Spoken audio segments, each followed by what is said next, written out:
Yun, talagang Mm.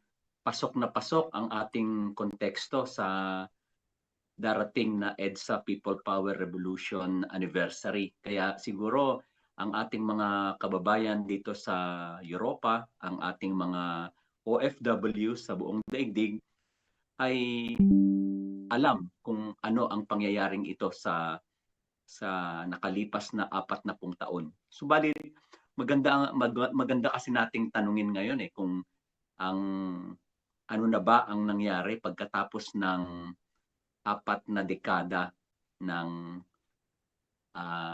paglipas ng okasyong ito o ng pangyayaring ito sa ating kasaysayan. Kaya siguro ipapakilala na natin ang ating panauhin ngayon, Kaploida. Hindi, ikaw na mo pakilala. Ibig sabihin, andito na ba ang ating guest? Okay. Bali, ipapakilala natin ngayon ang magbibigay sa atin ng maliwanag na latag kung ano ang mga nangyari sa panahong ito. Ang ating pong panauhin ngayong gabi ay walang iba kung hindi si Father Albert Paringbert Alejo, SJ, a Filipino Jesuit priest, anthropologist, activist, and Tagalog poet. Isa po siyang makata, magaling tumula at magaling mag-areglo ng mga wikang Pilipinong mga sabi nga napapanahon para ilatag kung ano ang nilalaman ng ating mga damdamin. Kaya hindi na po tayo magpapaligoy-ligoy pa. Bigyan po natin ng magandang gabi po, Father Bert. Maganda, Father. Magandang gabi po at welcome sa Ugnayan sa Himpapawid. Magandang buonasera. Magandang gabi po, Karine. Hapon. Loida. Welcome po, Father. Sorry, medyo na late ako pero abot Tama ko lang, naman pala. tama lang. Tama lang pala. Opo, tama lang. Bali, hindi na po natin patatagalin pa. Bali, ano po, Father, ang mga naging obserbasyon ninyo dahil ito ay paparating ang ating People Power EDSA Revolution Anniversary. 40 taon ang nakalipas. Ano na po ang naabot ng mga pangyayaring ito sa ating mga buhay? Well, unang-una, pwede bang mag-announce? Pwede. Kasi tanong, maraming mangyayari doon sa Maynila. Pati mga kaparian, may mga marcha. Siyempre, anong tanong? Anong ginagawa dito? Anong gagawin natin dito? Particular, yung mga kaparian. Dahil ang dami rin mga paring Pinoy dito, tsaka madre, lay people. So ngayong petsa 24, Martes, meron ho tayong pagpupulong. Hindi to konferensya, walang guest lecturer. Pagkakataon lang para magkwentuhan, maglabas ng saloobin. Ang title ho ng ating pagkikita-kita ay tungkol sa EDSA. Anong tawag doon? Examination of Conscience. O, di ba? Gandang topic Parang examine your conscience. Examination of conscience. Siguro konektado doon sa tanong mo, ano ba nangyayari ng ngayon?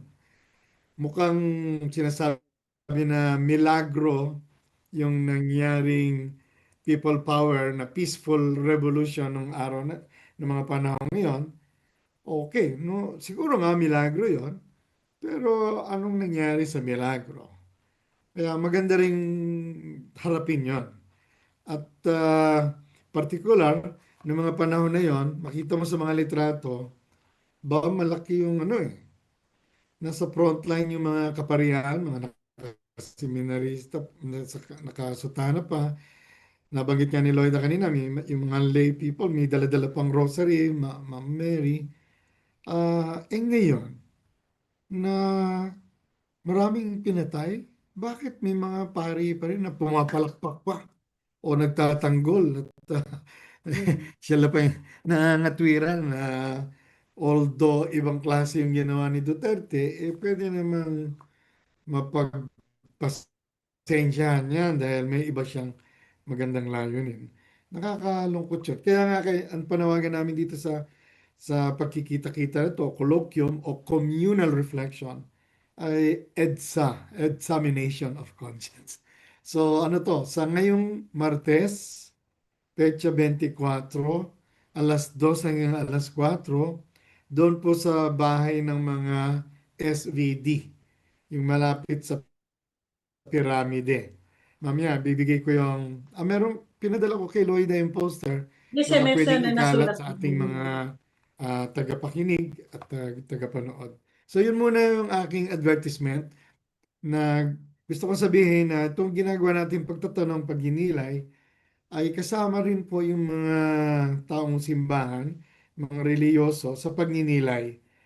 Kung may dugo sa kamay ang mga mamatay tao, kung mayroong burak sa kalooban ng mga magnanakaw, baka naman damay din kami. Di ba? Baka naman meron din kaming pagkakulang o pagkakamali o ngayon ay pagkalito na bakit yung iba sa amin ay hindi makapagsalita at hindi rin makapaggawa ng posisyon na malinaw. At crucial itong ginagawa nating pagninilay dahil itong taon na to at yung susunod pang 2, 3 taon ay talagang matindi. Para sa akin, matindi ang mga susunod na buwan at mga araw para sa kasaysayan ng ating bansa. So, salamat po sa pag-imbita. Bali, Father, gusto ko lang iliwanag kung ano po ba ang aral na ibigay ng EDSA 1 sa ating Well, mga yung Pilipino. una-una, lalo na noon, na itanghal naman yan sa mga kanta, no? Na handog ng Pilipino sa mundo, mapayapang pagbabago. Meron tayong pag-asa na hindi natin kailangang sirain ang bansa natin para makabuo. Pero siyempre, hindi naman magic yan. Na kapag inayos mo, pwede mo nang pabayaan. So, unang aral ay pwede pa lang, may pag-asa pala yung mapayapang pagbabago. Pero pangalawang aral, dapat bantayan at hindi pabayaan ang mga mamunting tagumpay ng pakikibaka. At kapag iniwan mo to, pinabayaan mo, bumabalik at bumabalik ang mga tiwali. Bumabalik yung sistema ng mga magnanakaw at itong mga political dynasties. So, kailangan bantayan. May mga milagro, may mga himala sa tulong ng may kapal, pero na kailangan ding magbantay at patuloy na kumilos yung sambayanan. Kung hindi, bumabalik at bumabalik ang mga elementong masama at yung tiwali. So ngayon, Bali, ibig sabihin, bumabalik bali, na naman tayo sa ganitong sitwasyon na kailangan na naman tayo maniwala, manindigan, magbantay, at hindi tayo pwede magpabaya. maari ba nating sabihin na kung bakit bumabalik dahil hindi natin nakuha ang mga aral o nakalimutan ang aral? Meron man tayong mga tinatawag na mga gains, no? Nung nagbago ang konstitusyon, kasi yung 1973 Constitution, bata pa ako, baka si Lloyda, wala pa niyan. Ano? Hindi, ano na ako noon, 12 years old na ako. Nung nag-martial law kasi, second year high school ako eh. Ano Nung yun, first year high 72? school ako, nagrarally na kami. Tapos nung second year, habang nagrarally kami, pinirmahan ni Marcos yung kanyang 1081. Yung kanyang 1973 Constitution, talagang yun, pandiktador. Bilang gains, tubo natin, no? Na inani natin sa People Power Revolution ay isang konstitusyon na pinagtatanggol natin. Binigyan ng puwang dito ang mga kilusang civil society, pang mga NGO. Lumawak ang democratic space, espasyong demokratiko, at hindi natin matatawaran yan. Hindi natin matatawaran. katuwaran niya. Pero yun na nga, meron ding mga batas na nandoon sa saligang batas, pero hindi na isa batas ng Kongreso. Ito yung sa anti-political dynasty. So hindi pa tapos ang pagsasakatuparan ng bagong konstitusyon. Kaya kailangan nating bantayan yan, ano? Ah, Panahon ng inyong kabataan, nakasaksi na po ba kayo ng paglabag sa karapatang pantao nung mga panahong yon? Oo. Katunayan, nabanggit ko nga, nung, nung elementary ako ay nagsimula na si Marcos. Katunayan, nung 1965 grade 1 ako, natatandaan ko yun. Second term kampanya ng second term ni Marcos. Kahit na grade 1 ako, parang sumasama na ako na ng pagkampanya sa kanya. Kaya lang, yung pala, yung second term, doon na pumasok yung kanyang mga abuso. Lalong-lalo na sa tulong ng salamangka ng kanyang misis na pinakinabangan ng kanyang mga anak na ngayon naman ay pumalit sa Malacanang. Na, tinatanong mo kung nasaksiyan ba ako? Oo, marami. Nung first year high school ako, ay umaattend ako ng mga sikretong meeting sa palayan, sa mga kubo. At nung nag-martial law, ay yung nagtuturo sa amin, palagi ko tiga-UP yun. After 1 week, patay siya. Yung teacher ko sa Pilipino na isa sa mga nagpamulat sa akin tungkol sa mga kalagayan sa lipunan, nawala, nagtago. Nakita ko na lang siya doon sa Pampalay nung ako ay nobisyo na. Habang tumatagal, mas lalo ako maraming nasaksihan. Katunayan, meron akong ebidensya. Meron akong ebidensya. Meron akong kalipunan ng mga tula na nagawa ko noong panahon ng martial law. Anong title? Sana yan lang ang pagpatay. Oh, sanayan lang ang Ito pagpatay. yung una kong koleksyon ng mga tula na marami. Buong libro, ang title ay Sana yan lang ang pagpatay.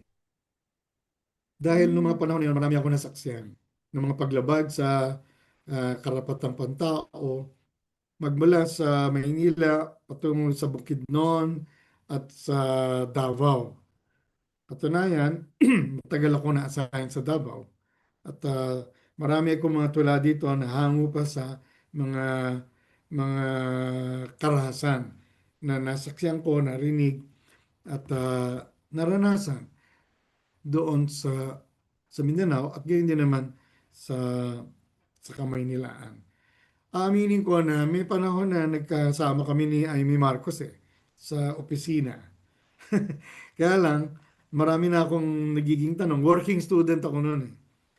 Marami akong mga tanong. Eventually, nag-resign ako. Umalis ako dahil hindi natugma ang aming mga pananaw sa lipunan. Hindi po ba So, hando doon yung parang pagpatay. Tapos, nagkakaroon nung seminarista po ako, ang trabaho ko po, ang ministry ko, apostolate ko sa mga manggagawa, sa mga union. Nag-organisa kami ng mga union, natutulog ako, nagmimisa doon sa loob ng tent habang nag-i-strike. Yung mga na-organisa naming mga manggagawa. May ginawa rin akong video documentary, Manggagawa Kamanlilika. Pini-feature din namin doon yung kalagayan ng mga manggagawa na binubuwag ang kanilang mga strike. Mababa ang sweldo, kulang ng mga benepisyo sa pagtatrabaho sa loob ng pabrika, etc. Ako mismo bilang seminarista, pumasok ko ako sa loob ng pabrika at nasisigawan kami doon, etc. Tumira din po ako sa slum na may mga pagkilos doon po. At marami rin din po mga karanasan. Oo. napakaunlad ng inyong pinagdaanan bago kayo naging pare. Ngayon, gusto ko pong ilagay sa isang, sabi nga, para magkaroon ng ah, pag-meeting ng sabi katwiran. Bali, ano po ang nag-udyok sa inyo na pumasok bilang pare? kung kung titignan man natin, may mga konserbatibong pare, may progresibo, bakit ganon ang napuntahan ninyo? Hindi po ba ito humahadlang doon sa mga turo ng simbahan? Well, sa totoo lang, yung pamilya namin, alam mo, ang karamihan, hindi kami yung mga tinatawag na churchgoer. Hindi ko nga natatandaan na yung buong pamilya namin nagsimba ng sabay-sabay. Siguro may nangyaring gano'n, pero hindi ko matandaan. Hindi ko natandaan na ginigising ako sa amin, na sasabihin, oy, magsimba na tayo. Walang gano'n. Pero nakatulong ang pinanganak ko ako karinis sa Mindanao, sa Cagayan de Okay. Oro. Pero 9 na buwan pa lang ako, lumipat na kami sa Ubando, Bulacan. At nung elementary po, ay doon ako nag-elementary sa isang public school. Nung grade 1 ako, wala pang grade 5. Ibig sabihin, primary school lang. Mahirap na. Pero Mm. nakakatuwa ko doon, masaya kami sa paglalaro, pero nakikita ko rin yung kahirapan.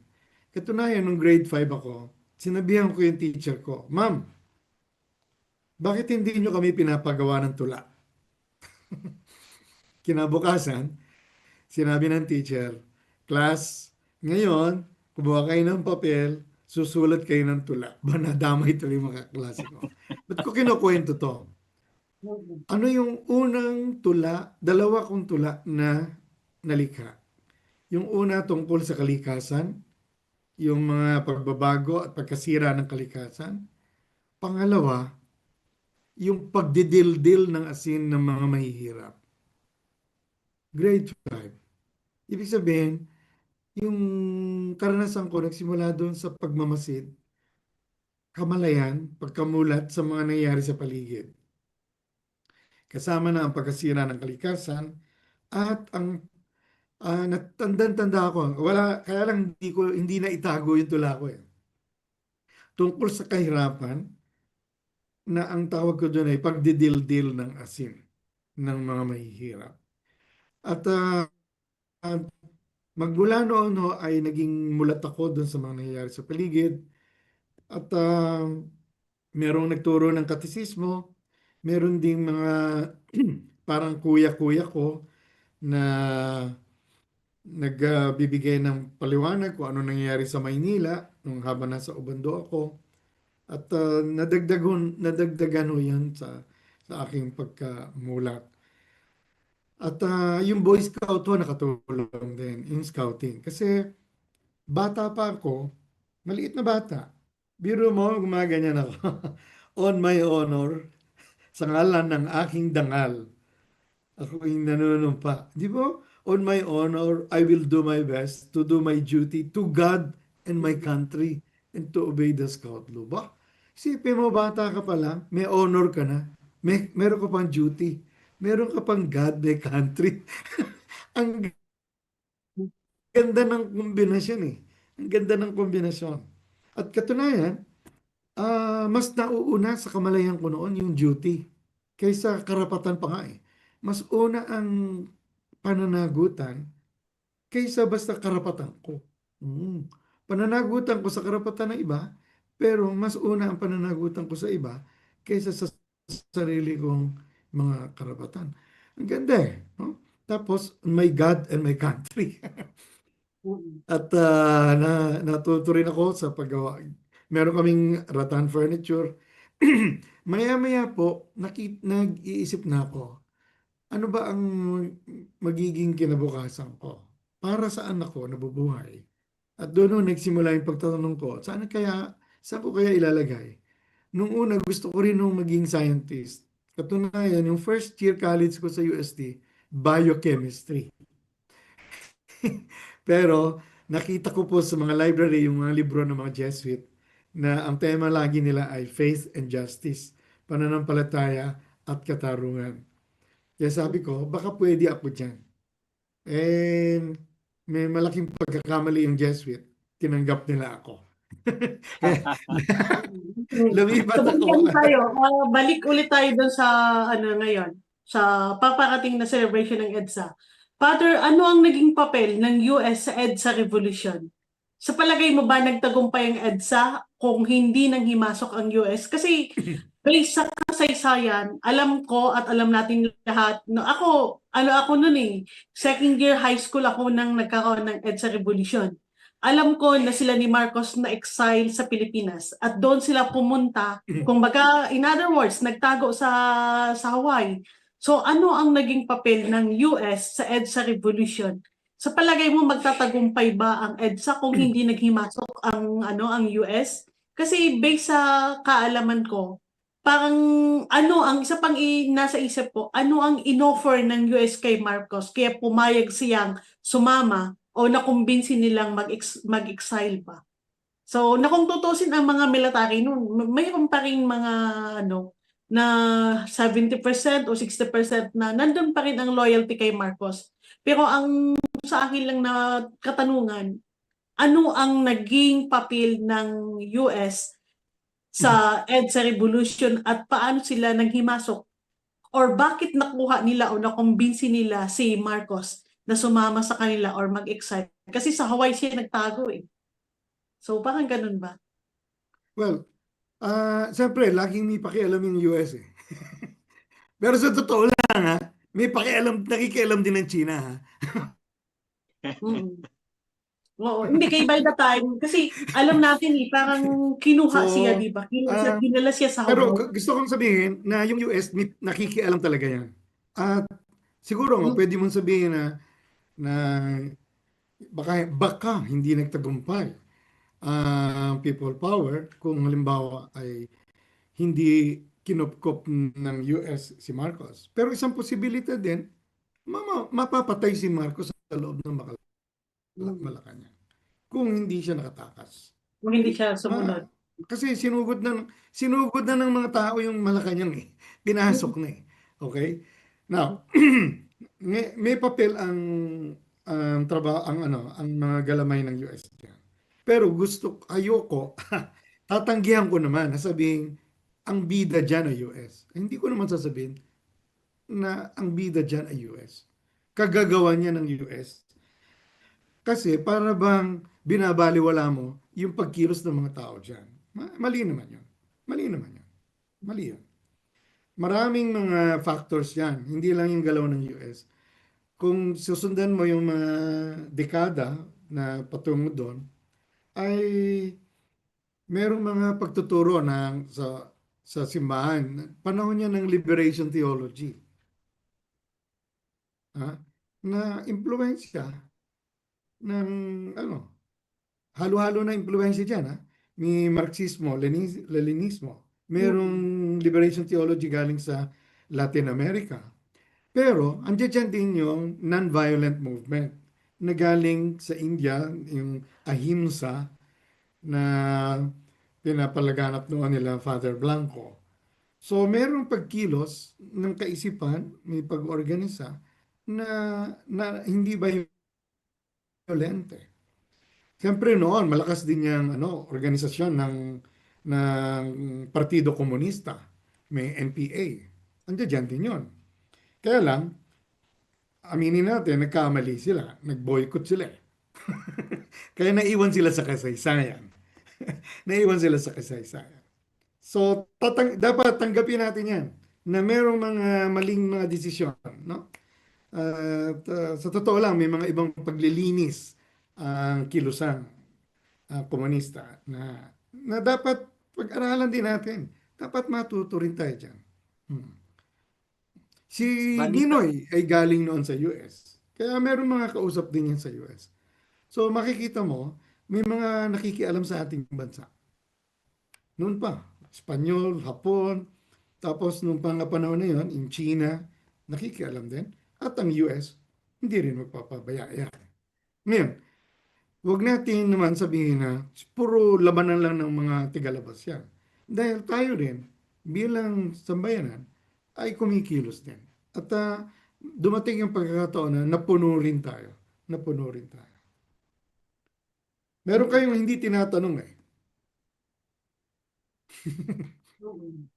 Sa sobrang korupsyon at sa sobrang paglabag sa karapatang pantao at ang sobrang inflation, bali ito ang mga factors na sa tingin ko na nag-udyok kung bakit sumiklab.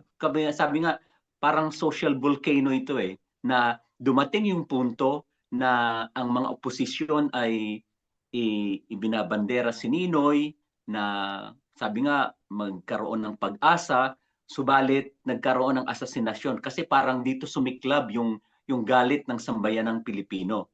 At ito, nagkaroon na rito ng Oo, agawan pero doon ano sa... lang yun, kumbaga mitya lang yun. Pero Oh, mahabang proseso na yun. Katunayan, kung napanood yung pelikulang Sakada, ano yun eh, ibinulgar noon, merong isang Jesuit na taga Bacolod, na taga Iloilo, na yung pamilya nila malaking lupa eh. So nag-exposure siya, sumama siya, may ari ng lupa ng mga plantasyon, ng tubuhan. Pero mm, sumama siya sa mga sakada, nakita niya na kung ano yung sitwasyon at nagpalabas siya sa TV ng interview na ganito pala ang sitwasyon. So may mga ganong klaseng movement. Tapos maraming mga seminarista, pare, madre, na bahagi ng formation namin. Yung mag-immersion program doon sa mga mahirap at natauhan din kami doon. Natauhan din kami sa mga ganon. Nakikita namin yung kahirapan, korupsyon, at sa karahasan, mga pagpatay. Kaya nga sabi ko nga sa inyo mismo isang buong libro ang pangalan tungkol sa pagpatay. Sabi, ba't naman ganyan yung title mo? Yan yung mga nasaksiyan ko eh. Pero, yung EDSA, kaiba doon sa namamayaning kilusan noon, ang nangyari, mapayapa yung nangyaring pagbabago. Pwede mo sabihing mababaw, hindi natupad lahat ng mga land reform, pero at least yung pagbabago na yan, yung pagpapaalis sa diktador, ay naging mapayapa. At hindi nyo na itatanong, nasaan ba ako noon? Nung nasaan kayo tinatawag nun? na EDSA. Ako, ako hindi ko masyadong tinatawag na EDSA yan eh. Kasi mas gusto ko pa yung people power. Bakit? Hindi lang naman sa EDSA dyan sa Quezon City nangyari yun eh. Nandoon ako sa Davao. Na-assign ako sa Davao, nagturo ako sa high school. Sorry, sorry. Nung na-assign ako, hindi pa ako pari noon, seminarista pa lang. Na-assign ako sa Davao 1985 to 87. Yung People Power 86 eh. So doon Mm. ako inabutan sa Davao.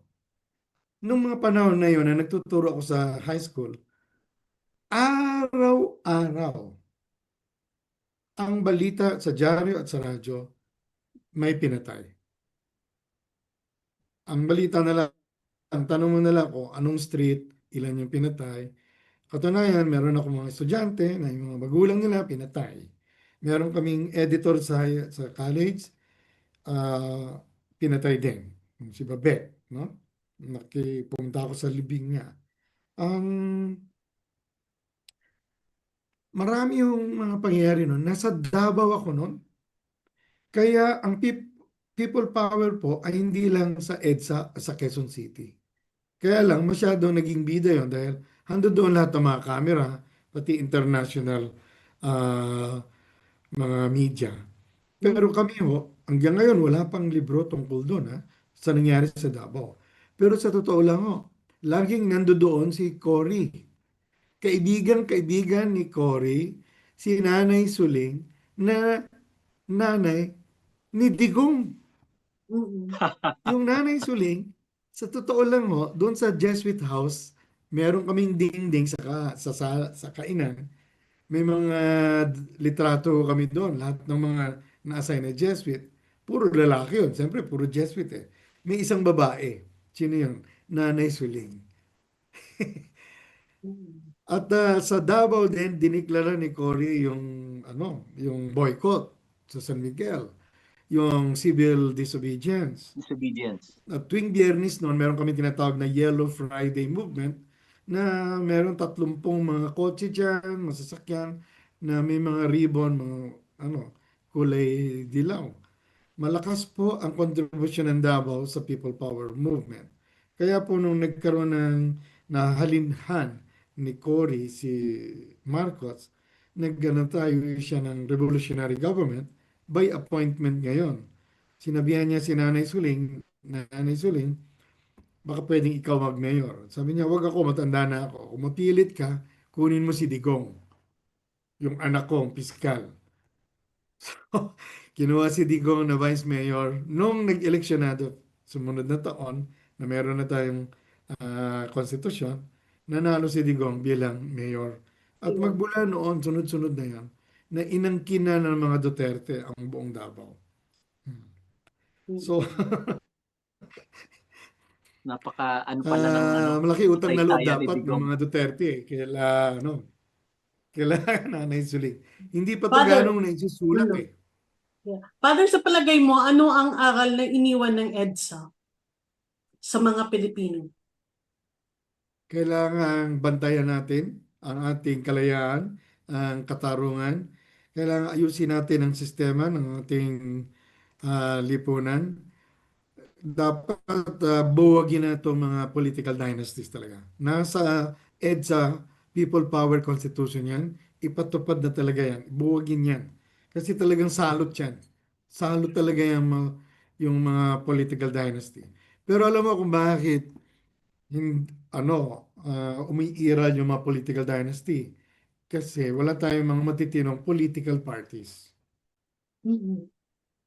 Dapat kasi trabaho ng political party ang magkaroon ng vision, ng mga pangitain, ng mga plano, ng magagandang programa para sa bayan.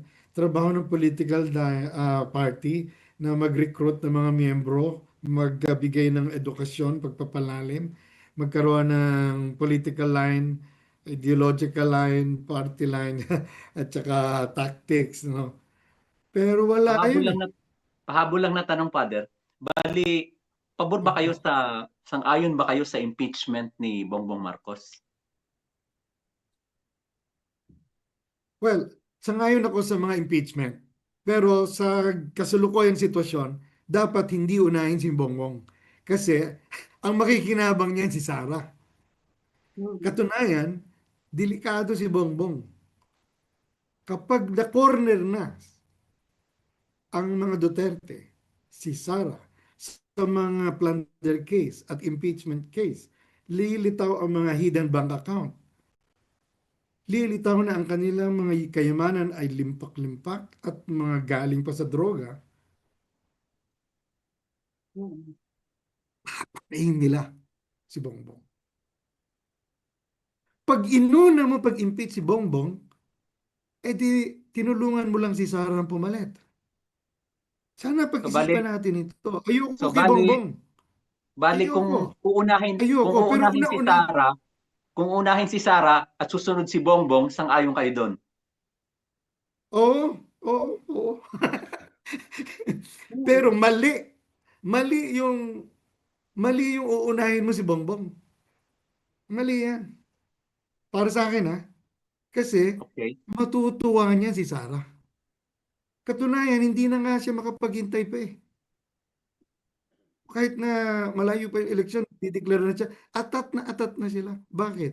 Kailangan nilang protektahan ang kanilang poder. Kapag wala sila sa poder, madidiin talaga sila. Pero pag nabalik sila sa poder, kapag may nangyari kay Bongbong, biglang papalit si Sara, dahil siya yung Ah, vice president, papalitan lahat ng mga cabinet, patay tayo dyan. Ngayon, alam mo, masinop na. ito, Masinop magtapatan na. tayo. Magtapatan tayo. Kapag uunahin yung impeach si Bongbong, kakampi kayo ni Sara. Mm. Oo. Huh? Okay. Mm. Nag-iisip nga sila kung paano patutumbayin si Bongbong eh. Para automatic, papalit si Sara. Tapos unahin nyo naman si Bongbong. Di, walang kahirap-hirap si Sara dyan. Father, Galing, sa palagay mo kaya yung EDSA Revolution na nangyari noon, Father, yung EDSA Revolution ba, yung senaryo ng EDSA Revolution, na maraming mga Pilipino ang nag-aklas, hindi madugo ang proseso ng revolution. Posible kaya mangyari or maulit yan ngayon? Hindi ko alam ha. Mahirapan din. Pero wala tayong ibang choice. Dahil wala naman ding nakaamba na armadong revolusyon. At hindi rin garantiya na armadong revolusyon ay mas epektibo. Sa totoo lang. Ilang dekada okay. na yan. Ilang Bali, dekada na yan. Hindi, totoo, tapatan na. Kailangan matuto rin tayo sa ating mga ginagawa. Dahil ako, maraming kaibigan, nag-dialogue pa kami nila Joma doon sa Oslo. Kailangan matuto rin tayo. Nagtatanong tayo, ano yung mga leksyon sa kasaysayan. Pag-aralan nating mabuti. Pag-aralan nating mabuti. ganun pa man, bali, ang pinakaano natin dito ngayon ay kung papaano natin mabibigyan ng linaw ang lahat ng mga nangyari nakalipas sa loob ng 40 taon at makapag ano nga yun nga yung aral na gusto nating mapalutang ng gusto dahil parang nagkakalimutan na parang nagiging kultura na ngayon yung sabi mo nga Father na yung kasanayang pumatay, kasanayang magnakaw at parang ito yung kultura ngayon na nangyayari lalo na sa social media na wala na ang katotohanan, natatabunan na ng mga trolls, natatabunan na ng parang nandun na yung impunity na hindi na wala nang pananagutan. Ito yung masaklap na pangyayari Kaya, sa ating alam mo, lipunan. nakakapagod itong ginagawa natin eh. Oo, kasi nga nangyayari, may trabaho ako, hindi mo gagawin yung trabaho mo, babantayan kita.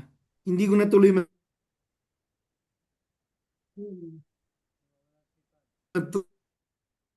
Nawawala ka, Pads, nawawala ka. Yung signal mo, Pads, nawawala. Hmm. Oo Nawawala. nga erratic Baka umuulan dito dyan. sorry. Nawawala si Unstable. Father. Yung internet Okay, talaga dito, erratic eh. Nasa dulo ako ng building. No. okay. Okay na So, okay na. yung talagang galit tayo sa may mga impunity, na sila yung gumagawa ng batas, sila yung lumalabag.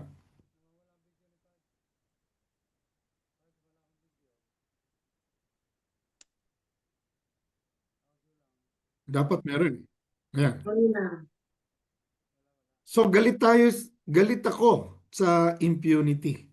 Galit ako diyan sa mga political dynasty, hawak nila yung kapangyarihan at hawak nila yung pang-abuso sa budget, ganyan. At hindi lang yan Duterte, marami talaga ninakaw at maraming pinapatay.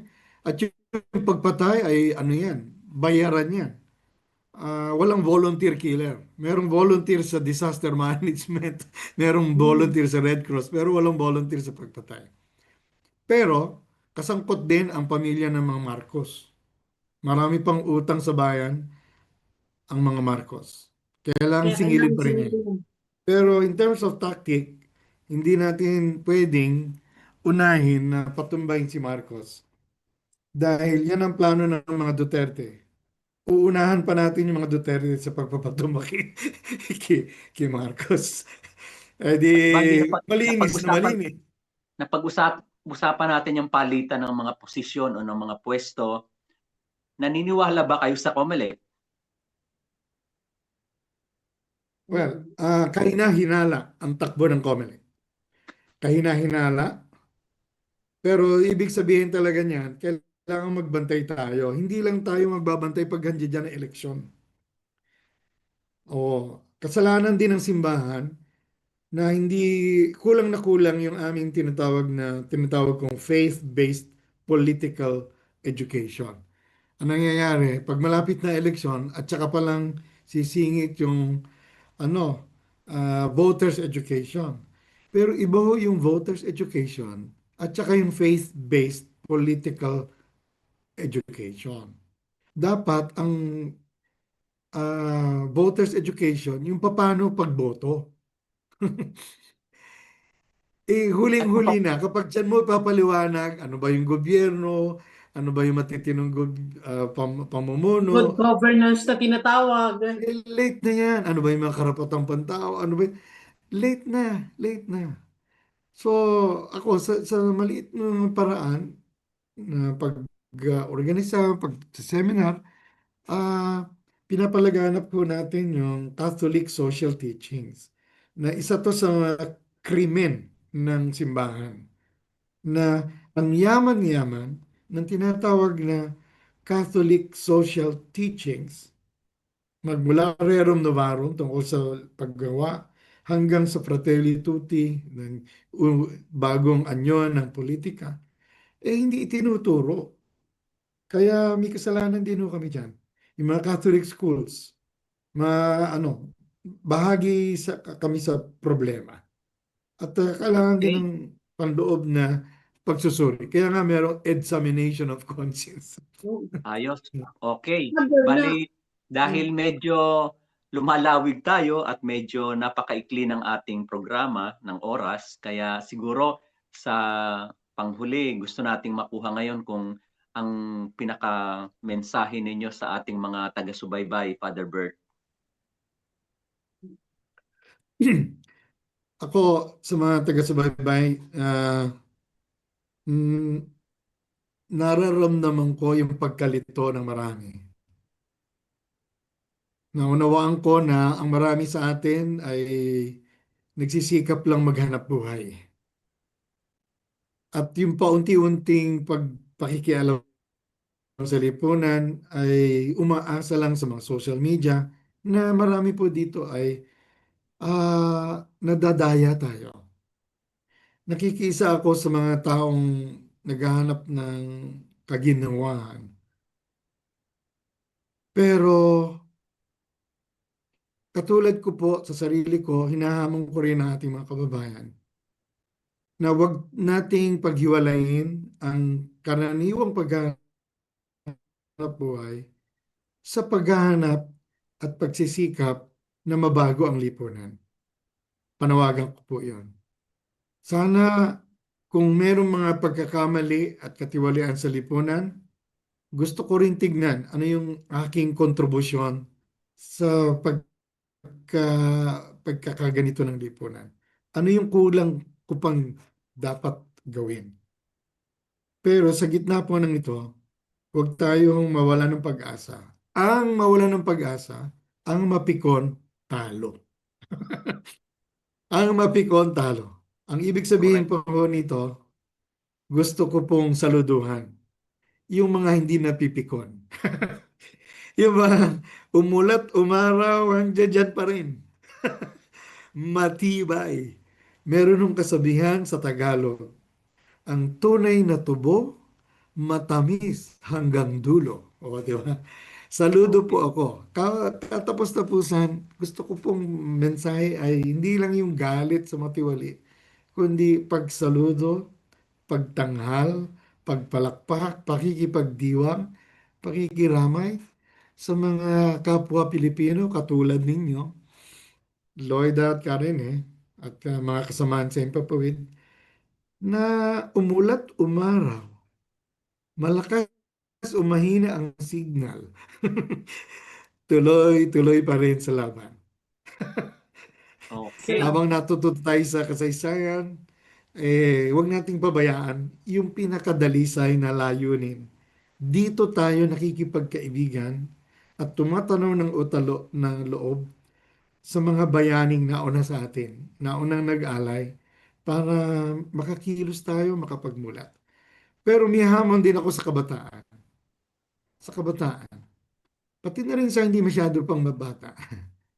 Sana kahit na nakikibaka tayo, huwag nating ubusin yung lakas natin sa purely galit, no? Kailangan maging malikhain tayo. Kailangan lumikha tayo ng mga bagong pamamaraan sa agrikultura. sa sining, sa edukasyon, sa teknolohiya, sa arkitektura. Habang nakikipag-away tayo, kailangan tayo matuto ring lumikha ng mga magaganda at matitibay na mga bagay. So, Sakto. productivity, creativity, kailangan din yan. Okay? Ah, Kasi the best. otherwise, mauubos yung ating talino at lakas sa paglaban sa mga ibang tao. Okay, maraming Tuloy ang maraming laban. salamat. Maraming Okay. maraming salamat po, Father Bert. Bali, Saludo po sa ating napakahulay lahat. ng inyong Saludo mga po. Saludo. naibahagi. Salamat, Father. Salamat. Thank you po sa oras na ilinaan mo para sa amin sa ngayong gabi. Thank you po. Ay, Thank you. salamat sa Buonasera, pag-iimbita. Buonasera, Father. Buonasera. Okay. Buonasera. Buonanotte. Buonanotte. Ano? Buonanotte. Oo. Okay. Ano pa? Anong mga Okay, bali ba i-share lang ako, yung sinasabi ni Father na kailangan talaga ang voters education. Importante talaga yun. Natatandaan ko noon, college ako, every summer, hindi ka dapat magbibigay ng voters education kung malapit ng election. Kailangan malayo pa. Dapat merong organization na tinututukan talaga yun. Tanda ko college ako noon eh. Every summer, talaga kami, pumupunta kami sa mga rural area. Naging volunteer ako ng People's Movement for Electoral Reform. So nagbibigay talaga kami ng mga lecture, forum. Dinidiscuss namin ano ang ibig sabihin ng traditional politician, ano ang ibig sabihin ng gwapo, meaning ng tradition and gwapo politician. Dinidiscuss namin ano ang impact, ang negative na result once nag-exist ang vote buying. Bakit kailangan matanggal ang vote buying? Hindi man siya totally matanggal, at least ma-minimize. So dinidiscuss namin yun. Awa ng Diyos, magiging maganda ang resulta ng election sa Bacolod, sa Negros Occidental. Mga active pa ang mga mamamayan doon. Kaya kailangan talaga tututukan yun. Hindi ka magbibigay ng educational voters or electoral reform na tinatawag kung malapit ang election. Dapat ahead before, meron na talagang tumututok sa bagay na yun. Kasi malaking impact rin siya pag nagkataon. So, yun lang, Okay. share ko Okay, lang. Kaploida. Bali, batiin na natin yung mga birthday, mga anniversary at lahat ng mga merong mga okasyon. Okay, panawagan muna, mapanawagan muna. Panawagan, o sige, ang panawagan natin at patuloy na pinananawagan, ang patuloy na panawagan na mailitaw ng gobyerno at mabigyan ng katarungan ang mga biktima ng enforced disappearance o sapilitang pagkawala. Kabilang ang mga desaparecidos na sina Basu de Jesus at Dexter Kapuyan. Sama na rin natin si Jonas Burgos dahil na napakatagal na hindi pa ito na ililitaw. Ikaw, Kaploida, meron ka pa bang panawagan dyan? So, yun lang. Laging subaybayan ang ugnayan sa Impowed tuwing Webes, alas 9 hanggang alas 10 ng gabi. At idadagdag ko na rin, sa February 22, meron kaming gagawing forum, rally, forum. Bali, ang tema natin dito ay Duterte panagutin. Dahil malapit na ang confirmation ng case niya sa February 23. So sa 22 ng February, magkakaroon tayo ng pagtipon-tipon bilang panawagan na talagang dapat panagutin si Duterte. Ito ay magaganap sa alas 2 ng hapon hanggang alas 4 sa alas 2 ng hapon, correct? Hanggang alas 4 ba yun? Ng hapon sa sa may piazza, doon sa may Nationale. So, abangan lang po at subaybayan ko. Sa mga Facebook, may mga information naman kami dyan ng pinupost. Okay, ang lugar dito sa may Roma sa Piazza del Planetario. So, doon po tayo, magkita-kita po tayo sa 22 ng February. So, alas 2 ng hapon hanggang alas 4. So, yun lang po. So, pagbati na rin sa mga nagse-celebrate.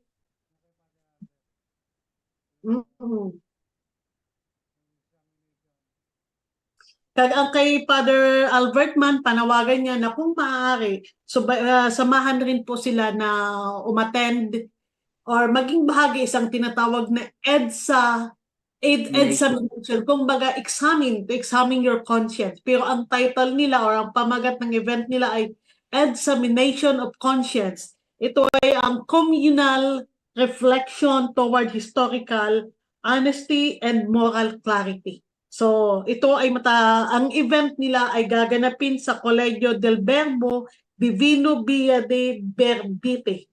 So, sa Roma. So, bali, makikita naman rin namin kung paano makakarating sa lugar na yon. So, pwede Piramide, Metro B station ni ang bagsak niya, or Orense, magte-train station. So, doon po ang ano nila. Pwede man i-google kasi magagaling naman po. Basta wag kalimutan, sa Sunday po, kita-kita po tayo. Isa na rin ito sa pagtindig natin at pagtulong, suporta sa mga biktima ng AGK ni Duterte. So ang panawagan, kailangan talaga panagutin siya, pagbayaran niya ang mga krimeng ginawa niya, ang paglapastangan niya sa karapatang pantao nung siya ay presidente pa ng Pilipinas. Kaya minsan panawagan baga na nakakainis lang na isang presidente ng Pilipinas, isang tatay ng Pilipinas, nakuha niyang ipapatay ang kanyang mga anak. Anong klaseng tatay siya? O anong klaseng presidente siya? So oras na ito, magsama tayo, magkita-kita tayo sa February 22, 2:00 po ng hapon. Maraming salamat.